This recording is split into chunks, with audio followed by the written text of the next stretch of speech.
Sandra, how come SBS Bank's rates are so good? Because they're owned by their customers, not greedy shareholders, so we get a better deal. Really? Always wanted to own a bank.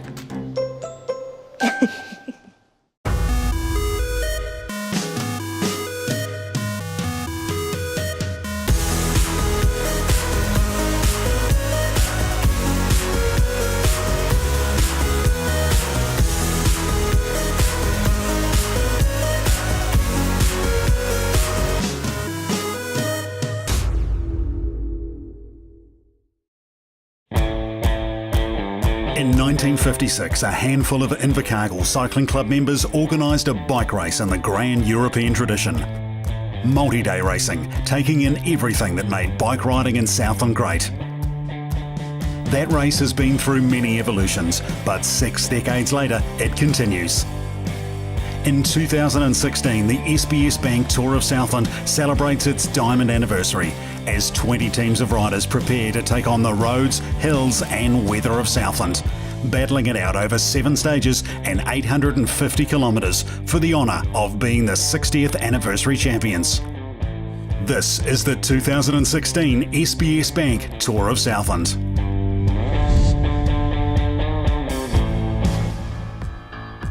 Wednesday's Queen stage of the SBS Bank Tour of Southland not only provides the most picturesque setting for a bike race, but more often than not, it proves to be the defining day of the week. Shorten this year to 138 kilometres, starting from the northern Southland town of Mossburn, the peloton set off in brilliant conditions, with a 4-man breakaway establishing a lead of more than 5 minutes. After saying goodbye to beautiful Lake Wakatipu, the leaders were caught as the climbers started positioning themselves for the final slog up Coronet Peak. But New Plymouth's Michael Torkler made it look easy to take a long-awaited debut stage victory from Tim Rush and a standout performance from Olympic champion rower Hamish Bond, who powered to 3rd on the stage and 2nd overall, 36 seconds behind his teammate Torkler, who wears yellow as the tour gets set to take on Bluff Hill.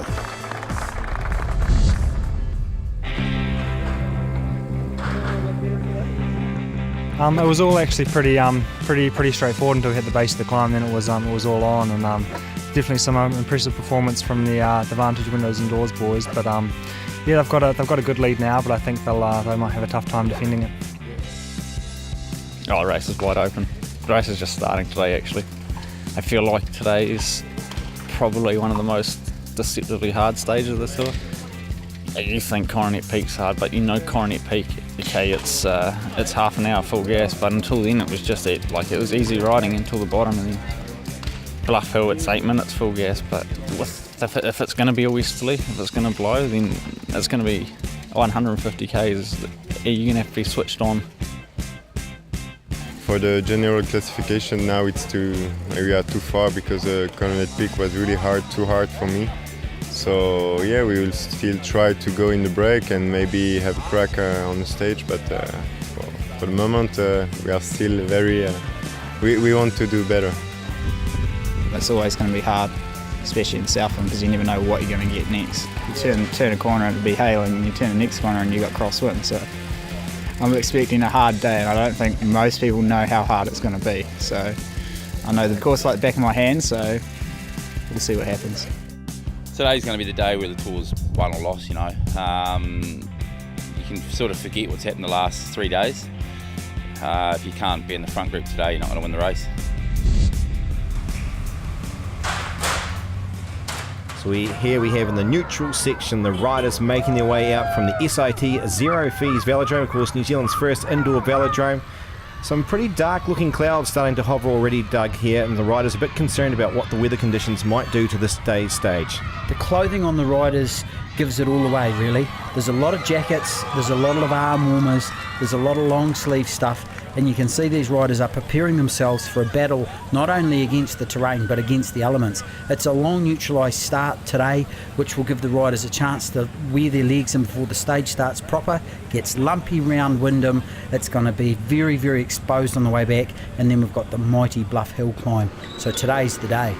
So those who have been followers of the tour over the years have noted now that it's quite a different route this year to get themselves down to Bluff as they head out towards the Edendale region across to Glenham. Traditionally out towards Winton and back through Ototara and down to Bluff with about 80 kilometres, a few extra K today and quite a few extra hills.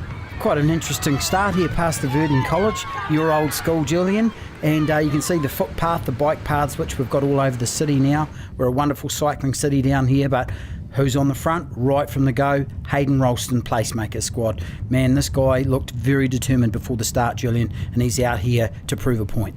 Yes, I think it'd be fair to say there's a number of the big hitters quite disappointed with the way things unfolded for them yesterday. They've been waiting patiently all week. This has been talked up the stage for a number of months leading into this year's tour of a potential challenge to the leader's jersey. And you can see here already they're starting to split up, and it is the Vantage Windows team. You can see them there in the black and the white, the Hamish Bond team, the team with the yellow jersey, already off the back. Warwick Dalton did say to me before this year's race, these rowing boys are going to struggle at top speed and they're going to struggle a bit in the technicalities of crosswind. Hamish Bond had such a marvellous day, but man, this is top speed, top gear, and he is really, really struggling today. The speeds are extremely high at some 60k an hour here out of Invercargill. The immediate start as the flag drops and these strong tail winds for this early part of the stage can catch a lot of riders out, as we see the Invercargill man Nick Kurgasu keeping himself handy. He picks up another 3 points, of course, already leading the Harcourt Sprint Ace, but he's very wary of some riders trying to pick up extra points during the day. A group has headed off the front here. This is the main peloton that we're looking at, and this is probably going to be the order of the day. Michael Torkler's back in this group, number 132, the Vantage team. Windows and Doors squad had the biggest ride yesterday, but today it all means nothing. It's a zero scratch. We're back in the field, and Michael will be starting to panic. Yes, Ralston and co have certainly put the hammer down right from the start of this particular stage here, and that has caught a few riders napping here as the gaps are opening down towards Woodlands. It's a very fast part of the road here on the stage early in this 140 kilometres here for these riders, and some boys are in some serious issues. As we see Ralston now, he's removing the jacket, getting a bit of help there from Goff by the looks of it there, who's in the most combative jersey from yesterday, having a bit of trouble with it. Of course, these riders wear this in the cool conditions, but he's taking it serious here today. He is putting on some serious moves here to try and distance himself from the yellow jersey. Fantastic conditions for a breakaway attempt like this. This is a big number of riders. Of course, we're back in the main group, back with Hamish Bond. They're desperately trying to limit their losses. They'll be trying to control the tempo, make sure there's not too much jumping away in the peloton, trying to get to that break. But these boys are desperate at the front, trying to shut this front break down that Hayden Ralston has driven right from the moment the flag has stopped. But it's going out, Julian. There is a gap that's emerging, and these guys have really got to do it now or it's not going to happen. Yes, the experienced teams here are showing these other guys how to ride a bike here in this SBS Bank Tour of Southland.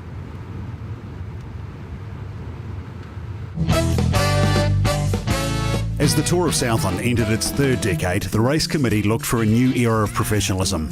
Not everything worked. The 1970 Tour started with bikes on rollers, going nowhere against the clock. That didn't last. Rider numbers grew, and for the first time in its history, the field topped 40 riders, causing a lot of concern for police who didn't know if they would cope. In recent years, anything less than 100 is unusual. The Tour was still 3 days and was becoming somewhat predictable.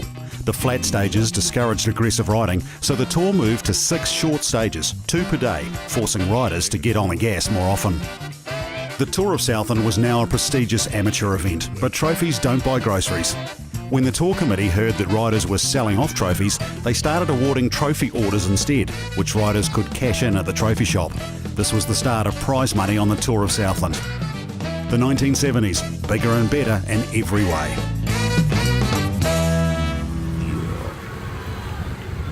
The Edendale Dairy Factory here off to our left, one of the biggest in the country, if not the biggest. The riders will be enjoying this wee spell round this corner, but it's back into work, and they are going to seriously enjoy this tailwind section across the Wyndham. But once we get to Wyndham, it starts getting very lumpy and bumpy, and that's when I really do think the acid's going to come on this front group. So back with the front and the likes of Liam Aitchison there on the left in the black colours. You've got Alex Frame here in the Kia Motors team. Ralston rolls on through. Here's a bit of a look over the shoulder. No one too keen to sort of come through with him there as he starts to open up a slight gap here on the descent, but he won't be too keen to try and put any major pressure on this early in the stage. So here he is trying to soften the field up again, screaming down the back of the letterbox hill.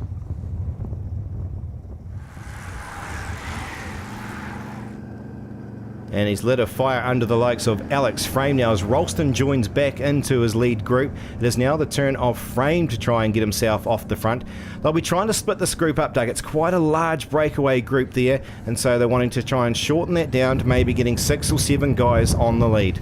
One thing that strikes to mind here, Julian, is experience. These boys, Ralston, Frame, Vink, they're experienced bike riders. They've ridden this race a lot of times. They've been out around these roads, and they do know how to offload passengers. And they've structured this race so it's been stop-start. It hasn't really suited a lot of the bike riders. Here's another attack going from the Powernet rider, and this is really going to upset the rhythm of this breakaway. Yes, that's the man from the Netherlands, Korhoven there from the Netherlands, off the front now to try and join up with the likes of Frame. As we can see, this group here have really backed off the pace. They're getting time checks here, but they don't look overly committed at the moment as we go back to the peloton, and it's Bond and Co on the front yet again. Yes, the familiar side of Hamish Bond and the Vantage Windows and Doors squad, which is only down to 2. Hamish Bond, Mike Talkler. These guys are isolated. They are really on their own, and they've got some serious work to do if they want to try and peg this front group back. As we saw earlier on here, some of the splits happening in these strong winds here today as they make their way around towards the Glenham area of Southland, a very picturesque area of Southland to go in, but these riders haven't got time to look at this today. They are dealing with some very steep terrain along the back straights of this particular circuit here, knowing full well there's some strong headwinds not too far away from them, Doug. The winds are varying. You can see them blowing over to the road. The riders are now in the gutter, as we call it. There's some serious crosswind work going on, and the key thing here that this breakaway has formed from that front group that we've seen, I expect that this will settle down a bit, Julian, and they're going to get into a bit more of a structured rhythm. They're not going to try and smash each other in the gutter like we've been seeing. This will be like the likes of Ralston and Vink were looking for. They didn't want to have multiple players from the same teams involved in that breakaway, so hence why they split themselves up here and have now got established a group of some 5 riders. Interesting to note, Frame there from Kia Motors Ascot Park team. He's got 3 or 4 of his members back in the group that he just left. So I wonder whether Alex Frame's actually wondering whether that was the right thing to do to split this group up. There are his 2 teammates back in there, Taylor Gunman, Stephen Lampier from England, back in this group. And there is also Travis McCabe, the yellow jersey wearer earlier on in this race. So Alex Frame, he's out the front, but he's on his own. Yes, he's isolated himself very much so and reduced the opportunity of the team from Kia Motors Ascot Park team. So it'll be interesting discussions, no doubt, later on in the tour. You can see the team manager that hanging out, giving him some instructions, and that will certainly be some heated words, I would suggest. Yeah, Heath Blackgrover's the team manager there out the window, and he will be really revving these guys up to try and shut this back a bit. This is probably not the most ideal position, but hey, at the same time, Alex Frame's got the legs, and you tend to make things up a bit as you go along in these stages. The guy with the legs on the day is the guy you got to back, and this is probably what's happening. And it's decision time, I think, for this particular group here, as they're now sort of stuck in no man's land. You've got a group of 5 riders, then you've got the likes of Zenovich here from PowerNet stuck in the middle, and they've made a decision by the looks of it here. They've sat up. The Kia boys have said, well, we've got one of our men up the road now. We're not going to lose a lot of energy over the day. We're going to head back into that peloton and see what's happening there. Yeah, the conditions are that bad. It looked like one of the Kia Motors squad was actually getting off his push bike to take his rain cape off, which is probably a wise move. You don't want one of them in your front wheel. It tends to slow things up somewhat. That looks like Hayden Strong on the front from the Business South squad. Hayden's a young guy from Southland. He's getting stronger and stronger as this race goes on, but he's getting an education in Tour of Southland today. We saw the yellow jersey make their way through there. They'll be feeling quite disappointed in the fact that they've allowed the likes of the four-time champion here, Hayden Ralston, to escape off the front. But taking with them, of course, Michael Vink. He's only 1 minute 10 down. Another Olympian in this lead group, Aaron Gate, the former World Omnium champion. He's up there. He's one of the top contenders in GC. These are some of the strongest guys in the bike race that have been allowed to get off the frontier on day 4 of the tour. Alex Frame, you can see him having a bit of an issue with his glasses.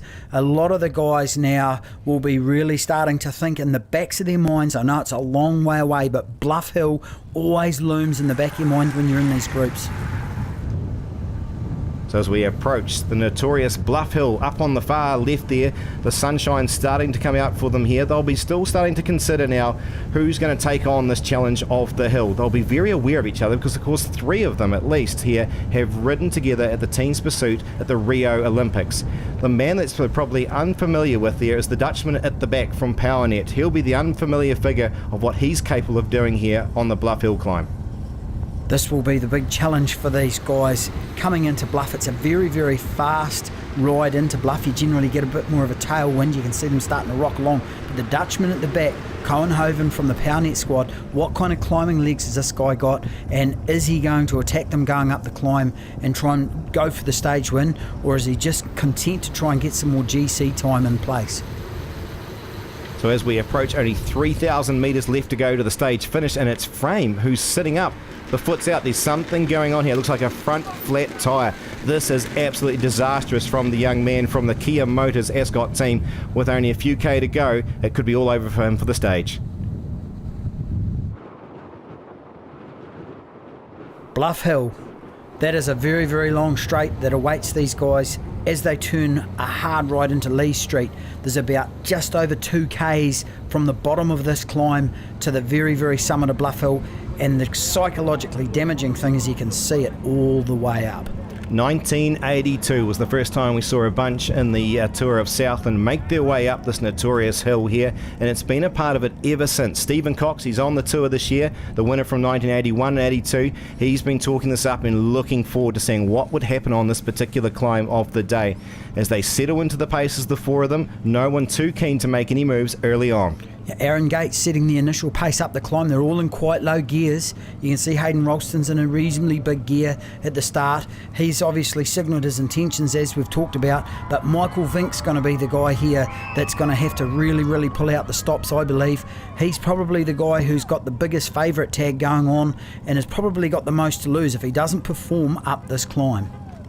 The maths equates to this. There is only 1 minute 10 seconds difference between the yellow jersey and Michael Vink and Torkler here as they enter into the hill. The others are sitting around about the 3 minutes, and of course the gap back to the chasing peloton at this point in time is around 3:55. So Vink and co have still got a lot to ride for on the hill.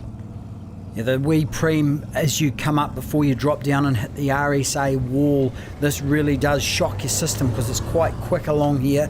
The next thing you know, you wham, you're into the lowest gear on your bike. Hayden Ralston's riding a nice steady pace. He's looking very, very relaxed, hasn't forced the pace up this climb.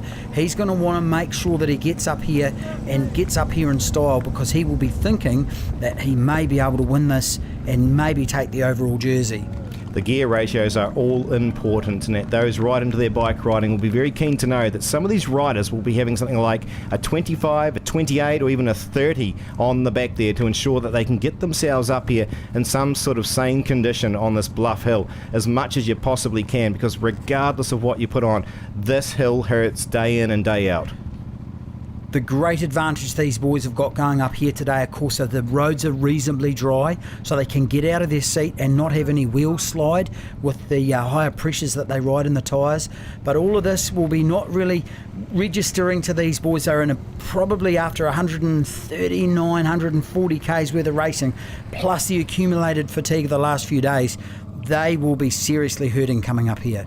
And quite a different climb to finish today's stage versus yesterday. Of course, some 8 kilometres of climbing yesterday, about a 3 kilometre climb today, a much punchier one, really for the strong men to try and get themselves to the top as Ralston sets the tempo. He's got Michael Vink dancing on the pedals now in second place. Aaron Gate, who's having an outstanding tour this year. Remember, he's also come off the track campaign to Rio. And of course, our Dutchman there waiting patiently in fourth place from PowerNet.